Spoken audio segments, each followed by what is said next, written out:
Good evening বন্ধুরা, কেমন আছো তোমরা সবাই? আমার একটা নতুন ভিডিওতে তোমাদের সবাইকে স্বাগত জানাচ্ছি। তা আজ আমি তোমাদের সঙ্গে শেয়ার করতে চলেছি ফুলকপির পরোটা।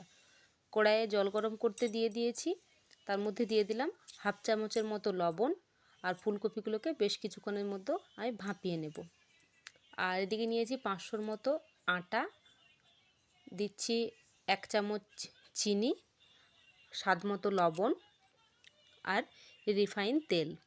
সমস্ত উপকরণগুলোকে আমি হাত দিয়ে ভালোভাবে মেখে নেব। তারপর পরিমাণ মতো জল দিয়ে আর অন্যদিকে ভালোভাবে আটাটাকে আমি কুচো করে রাখা পেঁয়াজ, আদা, রসুন, ধনেপাতা, তো সমস্ত উপকরণগুলোকে বেশ ছোট ছোট টুকরো টুকরো করে কেটে নিতে হবে। আটাটা মাখা আমার কমপ্লিট হয়ে গেছে। আটাটাকে আমি 10 মিনিটের মতো ঢাকা দিয়ে রেখে দেব। আর অন্যদিকে ফুলকপিগুলোকেও ভাপিয়ে নিয়েছি। তো ফুলকপিরটাকে আমি গ্রেট করে নিচ্ছি।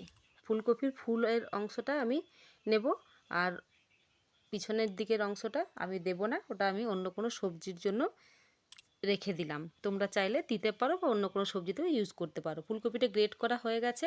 হাতের দ্বারা জোয়ানটাকে আমি বেশ একটু কিছুক্ষণ গুঁড়ো করে নিলাম। আর এদিকে দিয়ে দিলাম পেঁয়াজ, ধনেপাতা, রসুন, আদা, কাঁচা লঙ্কা। এটা তোমাদেরকে দেখানো হয়নি, তো তোমরা কাঁচা লঙ্কাটাকে তোমরাও দেবে। দিচ্ছি হলুদের গুঁড়ো, জিরে গুঁড়ো, লবণ, তো তোমরা স্বাদ মতো লবণ দেবে। আর দিলাম ধনিয়া গুঁড়ো। তো সমস্ত উপকরণগুলোকে আবার বেশ সুন্দর করে ভালোভাবে আমি হাত দিয়ে চটকে মেখে নেব। আর মেখে নেওয়ার পর 10 মিনিটের মতো এটাকেও আমি ঢাকা দিয়ে রেখে দিলাম। আর এদিকে আমি লেচিগুলোকে তৈরি করে নিয়েছি। লেচিগুলোকে একটু বড় বড় আকারের করতে হবে।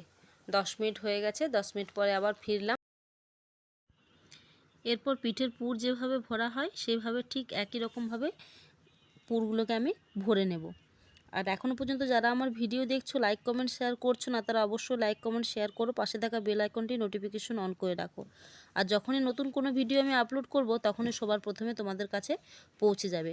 আর আমার ভিডিও আশা করি তোমাদের খুবই হেল্পফুল ভিডিও বলে মনে হবে।